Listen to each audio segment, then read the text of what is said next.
Good morning on behalf of Attorney Jimeno. I'm Gerg Cahiles. Now that the election fever has subsided, it's time to put on our dancing shoes. Move to the beat of the legendary DJ who made many weekends memorable, only here at the forefront.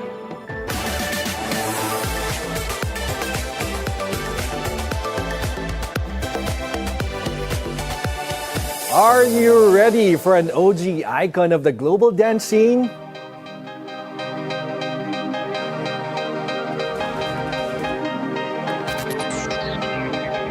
It's you.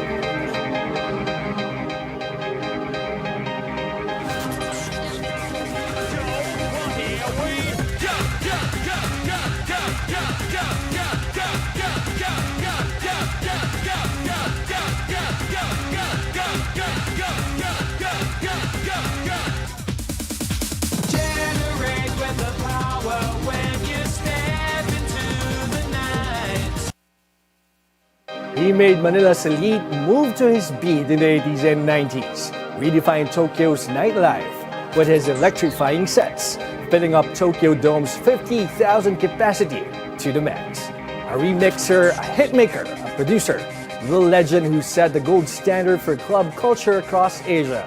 Let's pump up the volume for DJ John Robinson.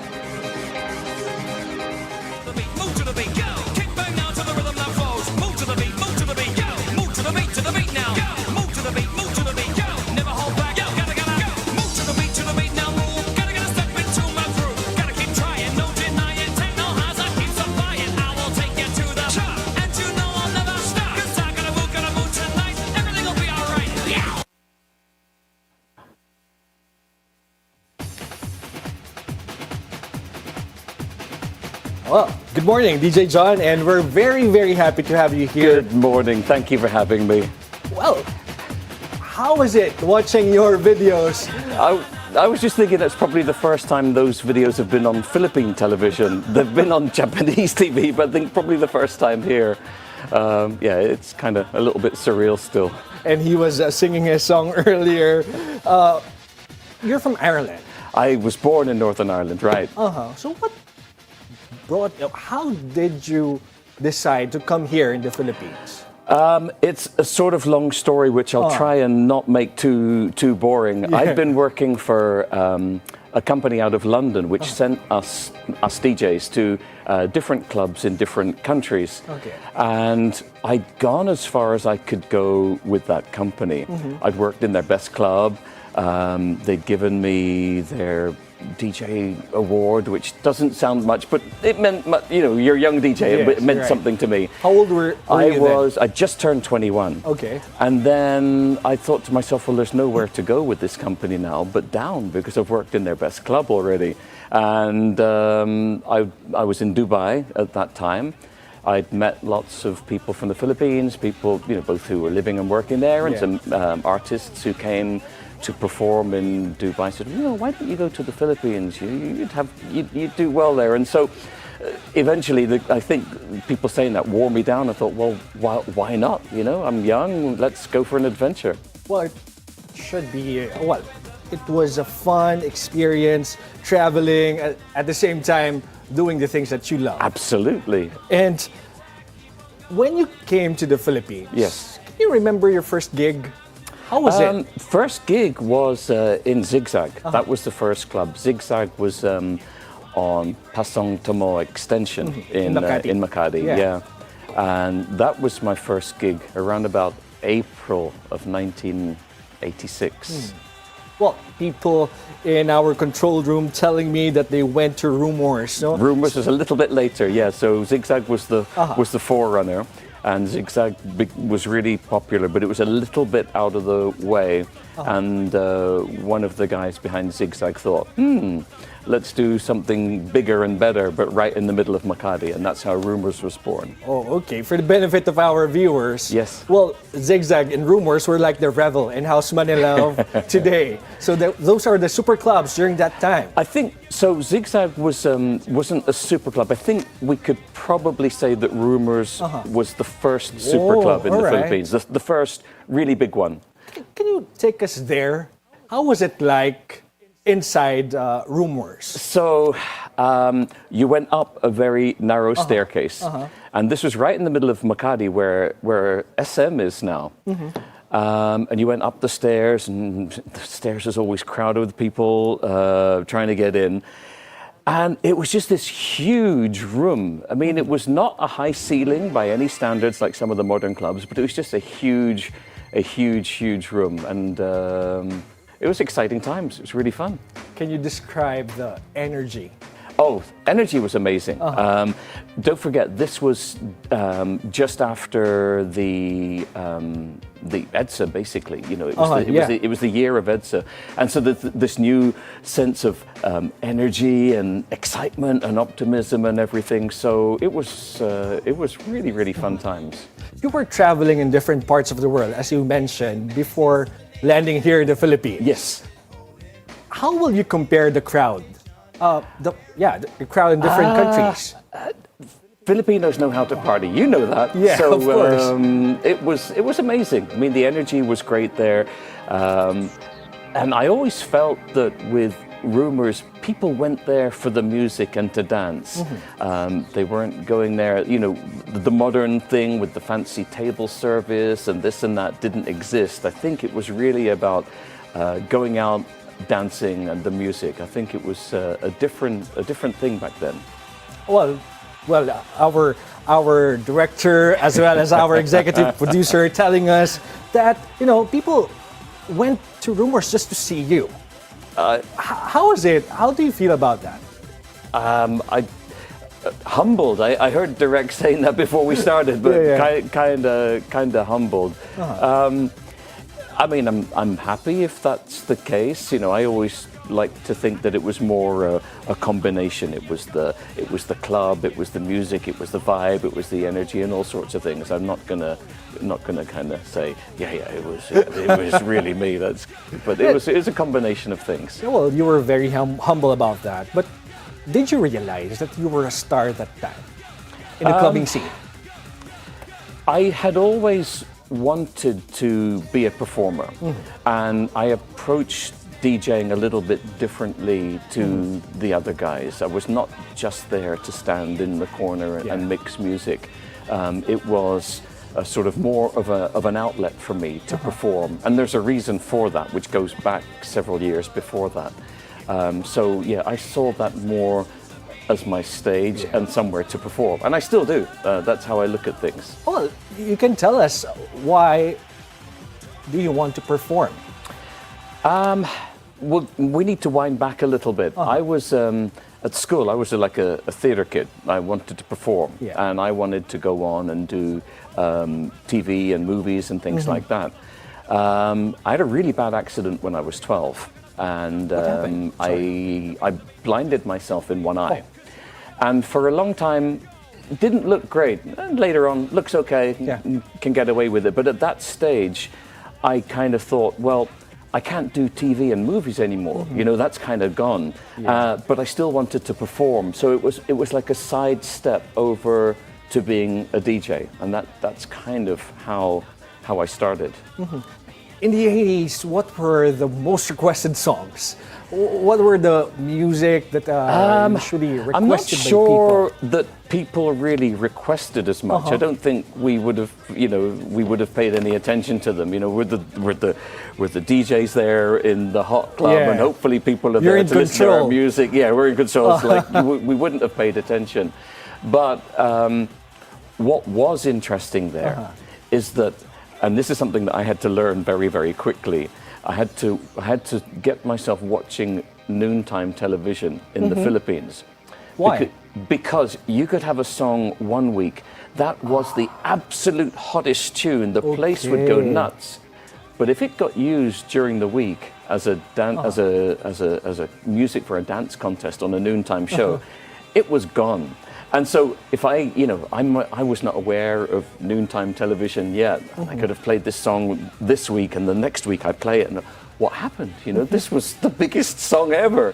What happened was noontime show had robbed it of the cool factor. What's the word? Badui. So in the space of a week, it became badui.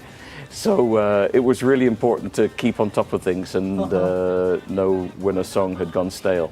Okay, so when the song was already used by a noontime show, you will no longer play it.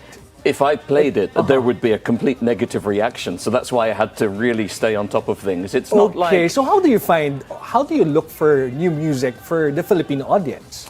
Back then, it was very hard to get music. We didn't, obviously, we had no internet, we had no Yes. downloading music, etc., etc. How it used to work back then, well, there were two ways it worked. One way was that there were people who brought in records, usually Philippine Airlines crew, that was their sideline. They'd bring in a stack of records. Okay. We'd meet up in Rumors in the daytime, we'd go through everything that they had, and we'll take that one, we'll take that one, we'll take... So it was just like listening and auditioning music. And then by literally introducing those songs to our audience, we were able to make hits. And the other way is once in a while I would travel myself to go and get songs. And I have a funny story there that I'm not sure if you're familiar with the song "Pump Up the Volume," but it was a huge song. I can hear off camera. You guys remember? Pump up the volume. Pump up the volume. So yeah. I had gone to the UK. I had the first copy of Pump Up the Volume in the Philippines. I played it on a Saturday night in Rumors, and I'd never seen such a strong reaction to a new song in my life. And I did something there where I'd take the record, I'd put it on my finger, I'd spin it, I'd throw it up into the air. So I did that with Pump Up the Volume. I can be quite clumsy. I threw it up into the air, I went to catch it, and I missed it, and it went down on the floor. I took a chunk out of it, and I put my foot on it. I ruined it. So it was another 3 weeks until I got a new copy. One. And by that time, everybody had managed to get a copy, so we'd lost the window of being exclusive. So the first play, and then I destroyed it, was just really stupid of me. Well, it was really a difficult time, as you mentioned, getting a copy of records. Yeah, yeah. Well, you talked about the flight attendants who were bringing in. Yes. Where did you meet them? Did you meet them in Rumors? No, that was something that the people who were running the club, they had their connections. So I didn't really know much about it, but there was a couple of guys from Philippine Airlines who'd bring in stacks of records, and that was their side hustle. Talk about the regulars of Rumors. How will you describe them? And do you remember prominent personalities, celebrities who frequented Rumors that time? So I think the first 6 months or so of Rumors, everybody was there. You had people from movies and TV and politicians and things like that. And then as it became so popular, then it was probably not so cool for the absolute A-list. So it changed a little bit. But that first 6 months or so, pretty much anyone who was anyone was there. Yeah, well, of course, I'm sure during that time the elites were joining in the first 6 months, as you mentioned, and you became so popular that everyone wants to see you, watch you perform on stage. Do you agree? Again, I think they came for Rumors. I'm not going to take credit for the whole thing. But yeah, we had a good vibe going there. It was fun. It was a lot of fun. During that time, you endorsed Pepsi New Generation. Talk about Pepsi. that. So we just started. It's funny because we're actually doing something in the States soon. There's a bunch of us Pepsi artists getting back together. Oh wow! So they had just formed the Pepsi New Generation, and there were 12 of them. Gino Padilla, Joanne Lorenzana, James Harner, Kino, Jaime Blanche. There was a whole bunch. Raymond Lauchenko was one. And then I don't know how they found out about me. Maybe somebody from Pepsi went to Rumors, I don't know, but they asked me to join. So now there were 13 of us, not 12. And so we toured around the country as the sort of like the Pepsi New Generation artists, from literally all over the country. And you just mentioned it, and Joanne texted me before the show today because we're doing a show with 4 or 5 of us in the States later this year. It's a sort of a regrouping, a reunion, which we haven't done in 30 years. So that will be really, really fun. These are the Pepsi ambassadors during that time. Yeah, exactly. Well, can you tell us, touring around the Philippines during that time, is the crowd in Manila different in different parts of the Philippines? Well, it was really. Don't forget that this was just after 1986, and so there hadn't been that many tours going into sort of like far provincial places. And I'd never seen anything like it in my life. There were these sports stadiums which were packed full of people. Because there were 13 artists, so there were people who were there for Gino, the people there for Raymond, people there for Joanne, so and everybody together. It was insane and somewhat scary as well. We'd all be in this a minibus to take us to and from the stage, but to get to the stage in the middle of a sports field, it had to go through the crowd and the people banging on the glass and the minibuses, bouncing from side to side. It was scary, but it was fun. It was really, really fun. Well, that's truly a celebrity status that we've seen during that time. it was something I'd never experienced before, so it was certainly fun. So your world didn't just end up inside a club. You also did television. I did. Can you talk about that? Sure. So I did television here, and then I did television in the next phase of my career in Japan as well. Let's talk about your local appearance on the local television first. Oh, there's a few embarrassing clips of me going around which come back to haunt me. No, because I was so super young. There's definitely some embarrassing clips coming back to haunt me. I did a noontime show on a Sunday. I was one of the hosts there. That was with Edu Manzano and Tina Revilla and a very young Lea Salonga. So that was on Channel 13. And then I did the original show of Loveliness, which was a TV special with Alma Moreno. And then I went on to be a regular on Vilma's show on Friday nights. So I was running around doing a lot of things in those days. Well, those are the biggest shows on Philippine television during that time. And being part of that, how's the experience interacting with Filipino celebrities, the Filipino crew? How was it like? I mean, it was great. I always felt, Filipino hospitality is legendary and all over the world, and I never felt out of place. I always felt welcomed and part of it and so on. So it was a lot of fun, and all of these were new experiences. Coming here to the Philippines and now doing tours and now doing radio and doing TV. Each was a new experience and something to learn from. So it was cool. It was amazing. So, in those television shows, you also do the DJ? Actually, no. What did you do that time? Well, it's funny. I was rapping, and I don't know how this happened till this day.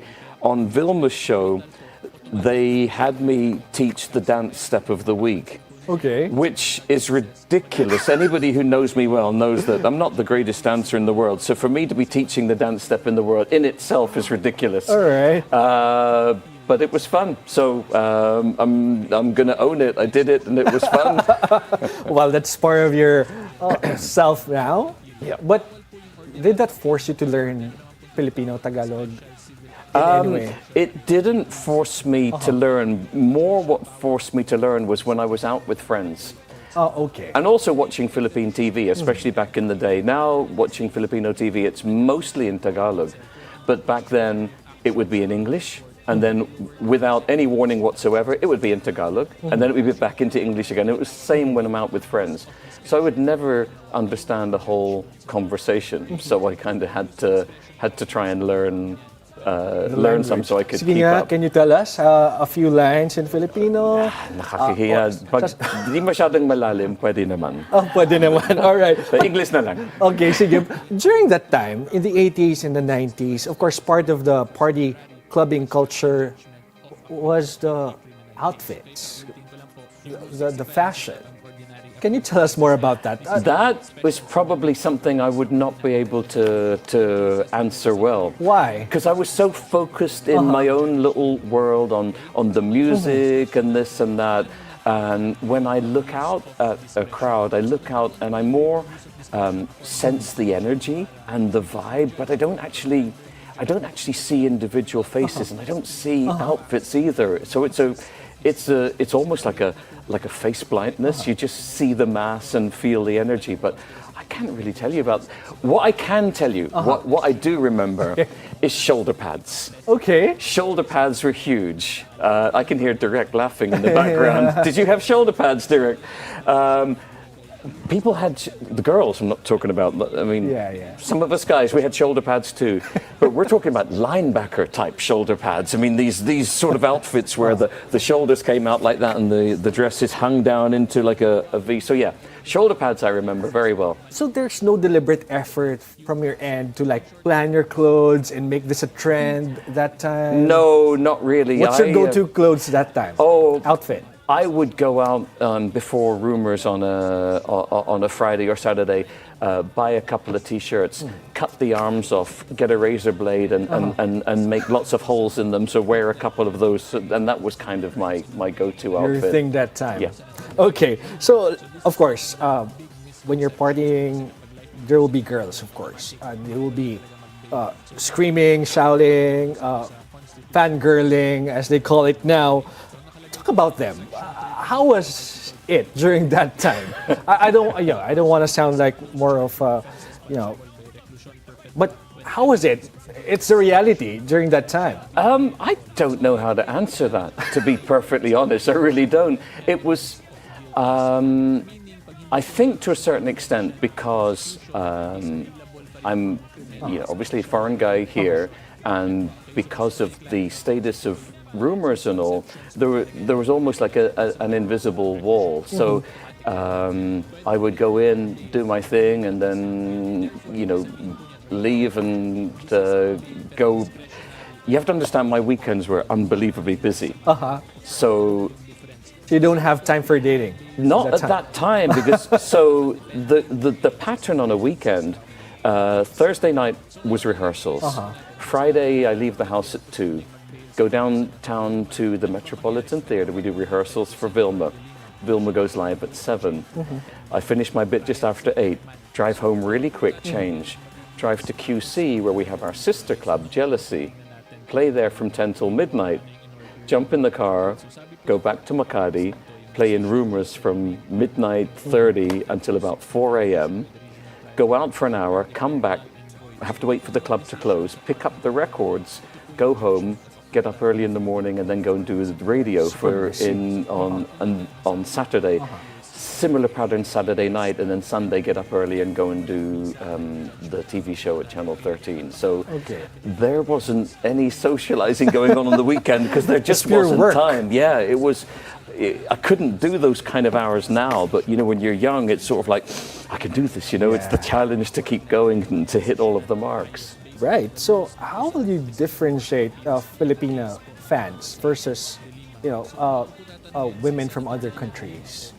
In what respect? Maybe in terms of how they fangirling, maybe, or how they treat you as. You know what was interesting DJ? back there?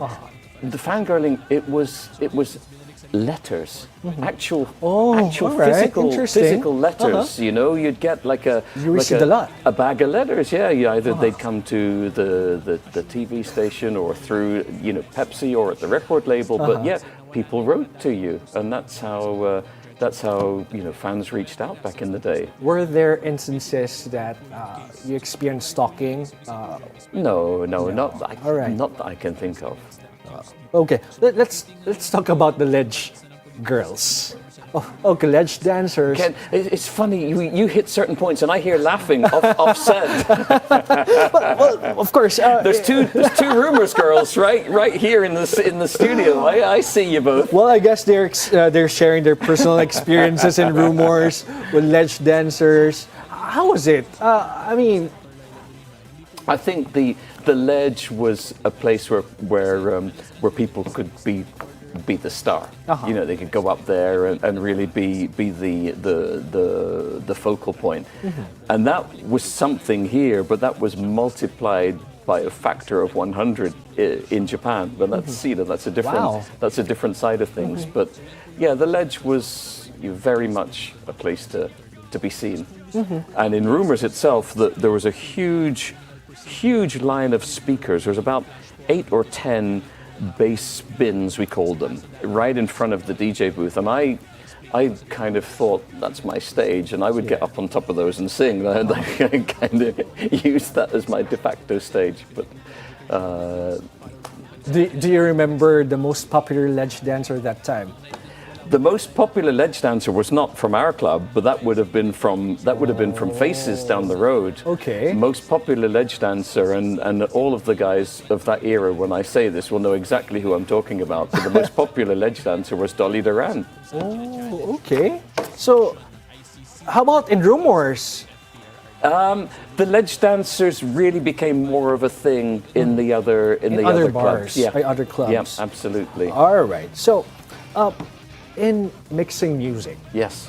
how is it? How do you choose the songs, the music that you will juxtapose, something like that? How do you choose your music? In terms of energy and reaction, when I'm playing, I probably spent more time going like this, scanning the audience, just going back and forth, just looking and feeling the energy of the room. The reaction. Yeah, and sometimes you want to sort of keep things steady. Sometimes you actually want to chill the energy a little bit so that when you play something more powerful, you create a bigger reaction. So it's all about observation and reading the energy of a room. Yeah, so it's important to observe your audience. So, were DJs paid so much back then since you're raking in the crowd? You'll have to answer that when we come back. At the forefront, we'll be right back after a few minutes. Sa upper left, nakalagay po talaga dyan, International Criminal Court. So ito po kinaklarify ko lang. Po natin, very big issue po sa bansa natin yung fake news. So ayoko naman po mapagalitan or makasuhan or matapos.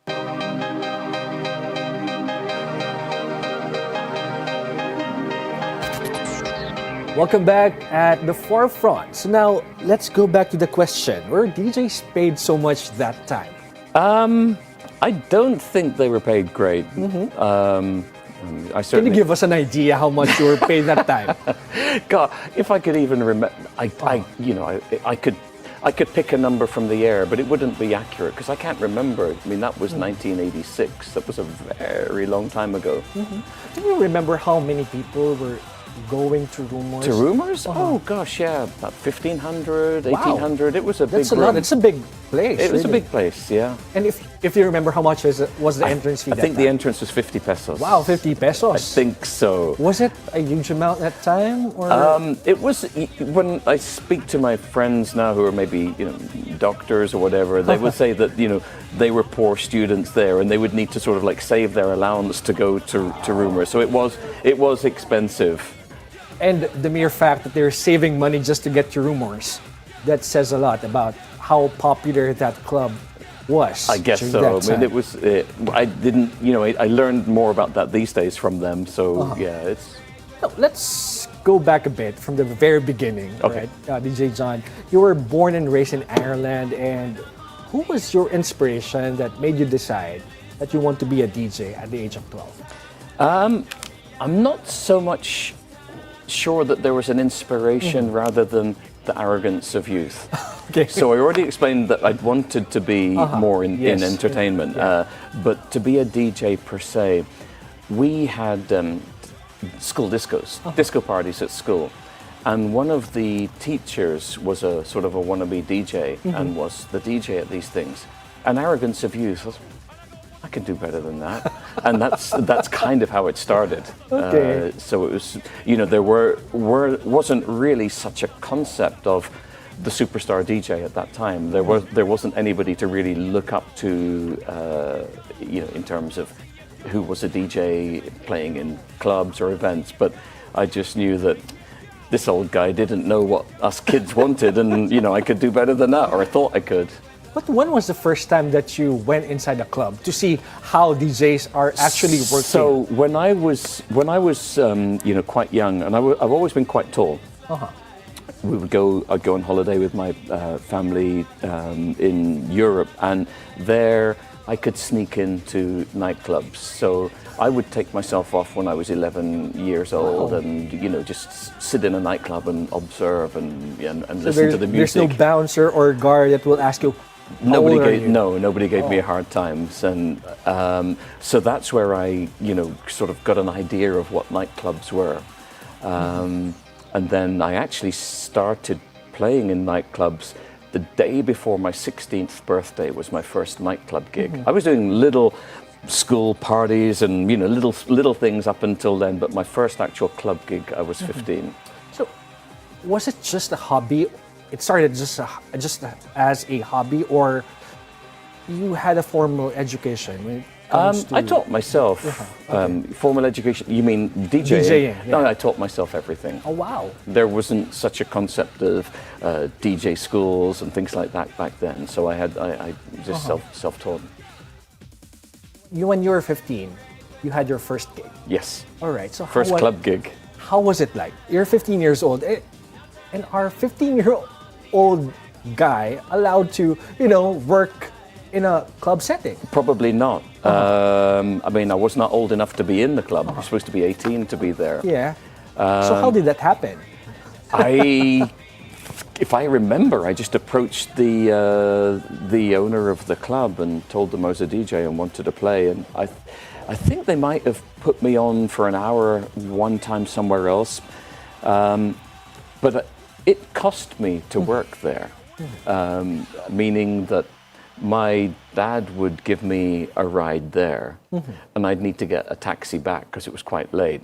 And my taxi back was more money than I was paid for the night, but I needed the experience, so I was paying to play, if you like. How competitive was the DJ scene that time? I don't know. I honestly don't know. I can't tell you. It certainly wasn't like now where everybody wants to be a DJ, or people buy a controller one day and then the next day they, hey, I'm a DJ now. There was a bit more to it, so probably not as competitive as now. You mentioned earlier that you were hired by a company wherein you tour around the world to play music. Yes. So did they discover you, or did you apply for it? I applied, and then again, I was still quite young when I applied, and they were all set to send me off to this really nice club in Norway, which I was looking forward to. And then I told them how old I was, and I was 17. And that kind of made them freak out a bit. So what they did, instead of me going off to play in this nice club in Norway, they sent me to the worst club that they have, which was in Denmark, in Copenhagen. And I think the thought process was, if I can survive 6 months in Copenhagen in this awful club, then I can survive anywhere. So my first foreign gig was not a great club, but made it work somehow. You started working at a very young age. Yes. So how did your parents react to that? You have to be far away from them at the age of 17. They were fine. They let me do my thing. I mean, even when I was starting at 12, I was still in school, of course, but DJ gear and records is expensive, and I needed money to pay for that. So after school, I was working in a pub as well, so that I would have some money to be able to buy records and buy equipment. So no, they were fine. They were supportive. Okay, so apart from being a DJ, what other jobs did you do way back then? That's it, really. I mean, I started really young. The things that that I did to support that were the things that typically are like a kid's job. You know, first job was delivering newspapers in England, like paperboy, and the second job was working in a pub in the village I lived in. So, washing dishes, stocking the bar, you know, doing things like that after school and during school holidays.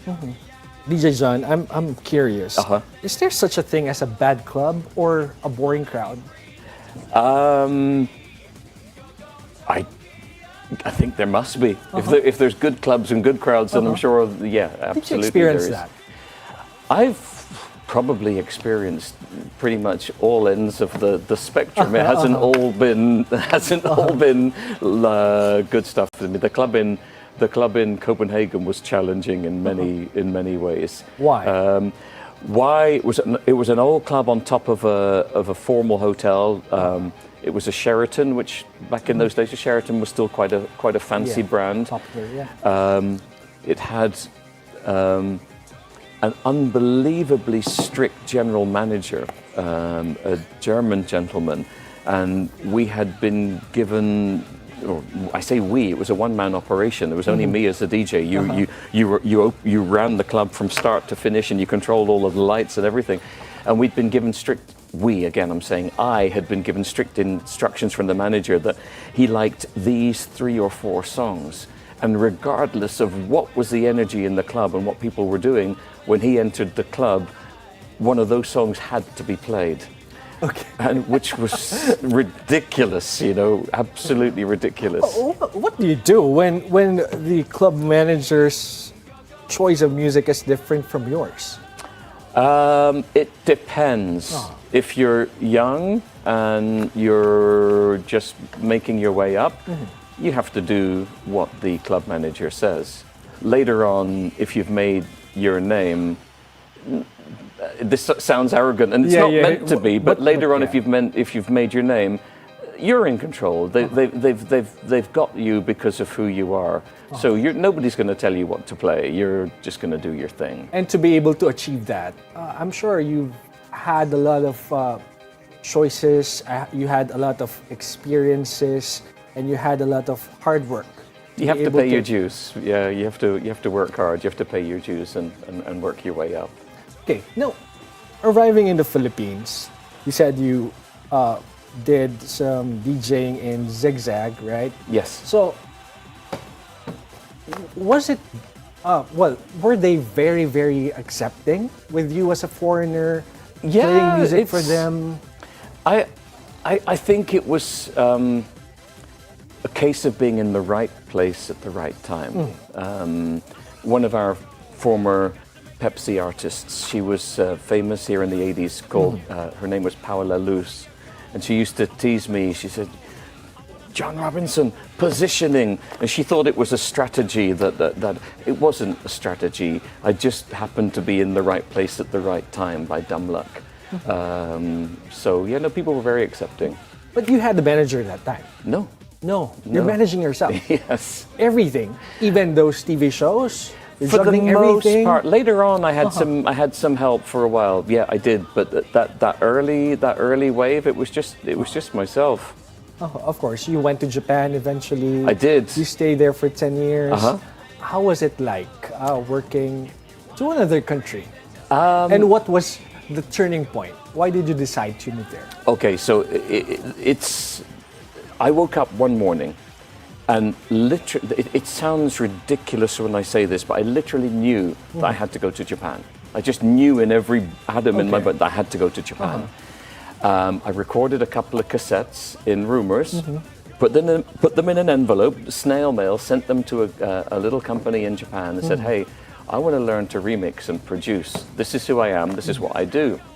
And they said, oh, why don't you come over to Japan for 1 month? We'll pay you this much and let's see how it goes. And so I stopped DJing for what I thought was going to be a month, and then this production company, we got on well, said, "Oh, let's continue." And my whole career in Japan, which was the clubs, recording, TV, radio, everything, was predicated on a ridiculous coincidence. And if I tell this story now, you'll think that it's ridiculous. Things like this don't happen. So I wasn't DJing. One day I finished work in the studio and I was heading home and I thought, you know what? I'm going to go to Roppongi, which is the sort of like club area. I'm going to play a couple of games of pinball in the arcade. I'm going to have a beer and then I'm going to go home. So I did that. Went there, played pinball, had a beer, and I was on my way home. And I physically, not happened to see, physically bumped into a couple of foreign guys on the street. And then we looked at each other and I knew one of them and the other one I never saw before. And they looked at me, they looked at each other and they burst out laughing. And this went on for about 5 minutes. I said, what the heck, you know, what's going on? And they said, you're never going to believe this. We're building the biggest club that Japan has ever seen. And we were just wondering what had happened to you, where you were, because there was no internet, there was no We wondered where you were because you'd be perfect for this place. Coincidence, right? Complete coincidence. To which I said, not interested. I'm learning studio stuff right now. I'm happy with my life now. Yeah, but they kind of, a little bit of back and forth over 2 or 3 weeks, and they invited me to come and see this place. And I think they knew that if they got me in the door to see the place, then game over. Right. And that chance meeting, if that hadn't have happened, nothing that happened in Japan, the albums, none of that would have happened without that chance meeting. Did that popularity get into your head? Was there a time that you're already arrogant enough to I'm DJ John? No, I think you can get sucked in and carried away with it.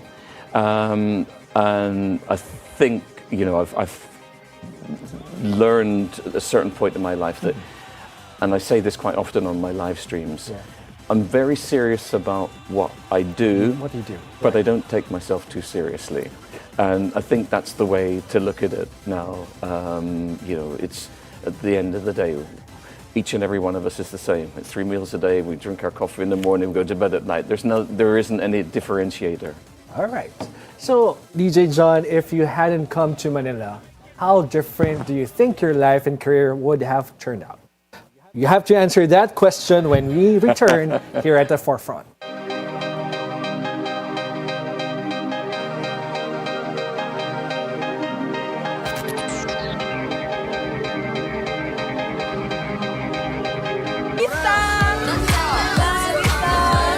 Lisa, looking back here.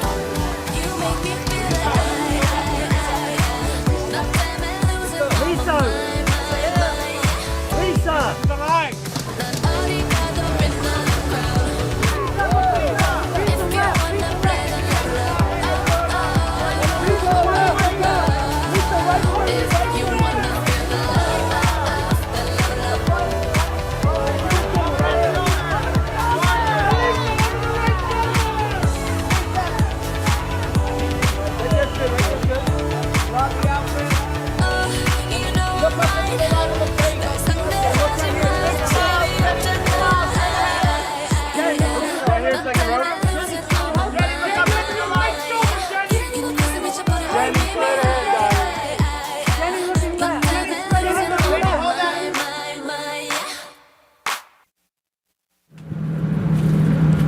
Ladies and gentlemen, very shortly we'll be ready for departure, so all your electronic devices should be switched off. Thank you. In this season of the Lifestyle Lab, we test drive the wild and wonderful. This view is stunning.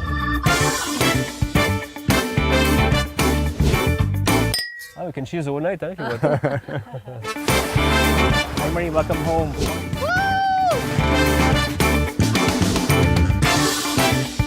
Catch the newest season of the Lifestyle Lab, only here on the Bilyonaryo News Channel.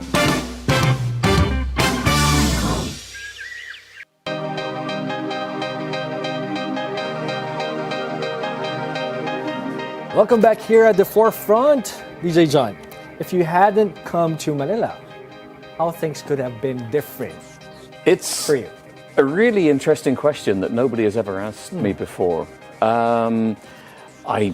If I hadn't have come to Manila, I guess the assumption is I probably would have continued working for the company out of London and moving around, small clubs, and nothing ever would have happened. So I owe a debt of gratitude to the Philippines and the Filipinos, because it has definitely changed the trajectory of my life. And you met your wife here. I absolutely did, yeah. And it could be really a different world for you. It would absolutely have been different, yeah, 100%. All right, so how did you meet your wife? Basically stalked her. Okay, you're the stalker. I'm the stalker in that situation. All right.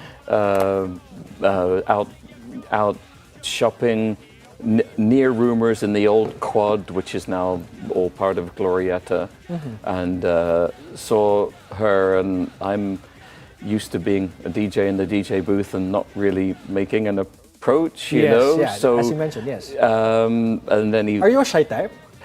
I actually am. I'm sort of like the classic introvert, extrovert type. Right. You put me on a stage and the extrovert takes over, but for the most part, I'm quite introverted. But continue with your encounter with your anyway, wife. she's walking around, and I kind of followed her. And then in the end, she went, I think she realized she was being followed. And she went into the old Magnolia ice cream shop, and I think for safety. I was with my buddy, and I said, I'm going in. Now, she didn't watch TV, didn't go to Rumors, and at that point I'm on TV 3 times a week or something. So when I walked in, the place went deathly silent, like everybody's staring. It's like when the bad guy walks into the bar in a cowboy movie, and it's just like all eyes on. And I went over and asked, could I buy her a coffee? And I think she just looked around and so embarrassed because everybody was staring. She said, just sit down. So that was how we met. Well, and she's probably watching right now in Las Vegas. So good afternoon. It's afternoon in Vegas. I want to know her version of that story. Her version would be she liked the guy that I was with more than me. I was with the singer James Harner. She thought he was the guapo one. So, she's in America right now. Yeah. Okay. So, what is she doing there? Works for an airline. Okay. Still working in the airline company. Yes. All right. And you have 3 children. Yep. What are they doing now? Did anyone follow your footsteps? Well, kind of. My son DJs, but more for fun now. He does business development for startups. He's in London. And then elder daughter sings. She sings better than I do, but she's the general manager of a bar hotel project in Boracay. So she's based there right now. And then the youngest one, the Bunso, is just finishing university in the States. All right. So, you still make music, and you do. have a new one. So let's play a portion of that. I feel so unsure as I take your hand and lead you to the dance floor. As the music dies, something in your eyes calls to mind a silver screen and all its sad. All right. So, why make a new twist to this Careless Whisper? It's a friend of mine who's based in Miami. The albums that I did in Japan were all original stuff. But I'm kind of known in the Philippines for 80s or whatever. And retro. And retro. Yeah. And that was kind of an iconic tune growing up. And so it just thought, why not? Maybe a bit fun to do a cover version for a change. You still do gigs and clubs now. Yes. So how is the crowd different now, or the clubbing scene different now compared to when you started here in the country? Well, in some ways, because the gigs that I do here are really pretty much retro gigs, so they haven't changed that much, We might all be a little bit older, we might not stay up so late as we used to, but, the energy is still the same. But in terms of how clubbing in general has changed, I look at a huge empty dance floor, and my challenge is to fill it. That's on me, the pressure is on me. a lot of clubs now see a dance floor as real estate, and they fill it with tables so that you can sell those tables for bottle service. So you don't actually have to fill the dance floor. You seat people on the dance floor, people dance around their tables. That's a huge difference. I heard they're reviving Strums. They A are. popular club way back then as well. Yeah, it was Strums. Talk about that. Okay, so I'll be doing some Rumors themed events at Rumors Nights at Strums. You can look out for that coming in October of this year. And that's probably all I'm allowed to say for now. Okay. But it's going to be really, really fun, and the location in Makati is absolutely superb. Okay, so Direk Carrie, Gigi, magmamakati kayo ulit because Strums And we will have be something revived. before. We have something before that. Next Friday, Sybil, who's Okay. 90s dance icon. Sybil, Don't Make Me Over, The Love I Lost, Take It Easy on Me. She and I have a gig together in Makati next Friday night. How do you prepare for these kind of gigs? For Sybil will be a little different because I want to make sure that the vibe is complementary, more of a 90s feel for that one. But yeah, just sit down, have a think about it, have a general idea of what I will play. But I don't believe in playlists and absolutes. It's all about the energy on the night. Okay, let's talk about technology. Of Okay. course, you started doing the manual spinning, Yep. mixing, and all. Yes. How did that change over time, over the decades? I've always wanted to be on the cutting edge of DJ technology. I think I was probably the first to use what we call digital vinyl, where the songs live on a computer, but they're triggered from turntables. But nowadays, the technology has allowed things that we could only dream of to be able to happen. I can take any tune you like now and instantaneously turn it into an instrumental, or just take the vocal and fly that on top of another song. So the creative possibilities that technology has given me as a sort of creative, it makes it more fun than it's ever been. Do you mentor new DJs? I try to help a little bit. There's one DJ in Japan right now who just blew my mind. Her name is DJ Lil Nana. She's 10 years old, but she's minuscule. But she mixes and she's starting to produce. And when I learned a little bit about her and met her, I was playing at a festival about a month ago, and I said, "Okay, I want you to come up on the stage with me, and you're going to play one track for me," and just to give her a little taste of what it's like. boost, And yeah. she was brilliant. So 10 years old, absolutely bang on beat. The confidence was amazing. I thought I was young, just starting at 12, but at 10, she's so far ahead of where I was at 15, 16, 17. Incredible. All right. Now, DJ John, what do you want to tell your fans and the young generation club goers now? What do I want to tell them? In what?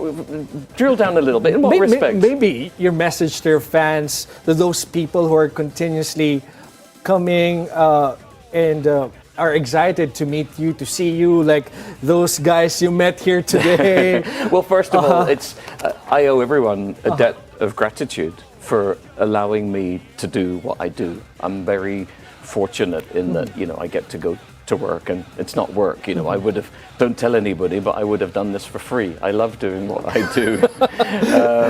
It's exposed now. Yeah, well, I mean, in theory. In theory, okay. In theory, no, We'll but accept that. I Okay. do love it, and although I am quite introverted, I do love meeting people when I do a gig. I like, to sort of go around and shake hands or pics or whatever and say thanks to everyone. So I'm just very grateful that I get to do what I love doing. And how about those young party goers, young people going to clubs now? What can you tell them? Well, I mean, things are very different, but I would encourage the young ones to come to a retro event Okay. once or twice, just to get a feel of the different type of energy, to see how things were back then. It is different. It is interesting. And again, invite your fans, people to go to your gigs. Yes, so we've got Sybil on the 23rd. For those of you who do like retro music, I will be on air on radio this afternoon on 89.9 from 3 to 5. And look forward to seeing everybody hopefully next week at the Sybil gig. All right. Thank you very much, DJ John Robinson. Thank you so much for having me. All right. As the beat fades, but the memories linger, DJ John Robinson remains a towering figure whose legacy continues to echo through the new generation. From the wild nights of Manila's golden disco era to the evolving rhythms of today's club scene, his music has and will always bring people to their feet. His story is a testament to the timeless power of a true music pioneer. Be timely informed, be insightful of the news, always stay at the forefront. Join us again on Monday for insights on people who want to make a difference on other people's lives. On behalf of Attorney Karen Jimeno, this is Gerg Cahiles. Thank you for spending your hour with us.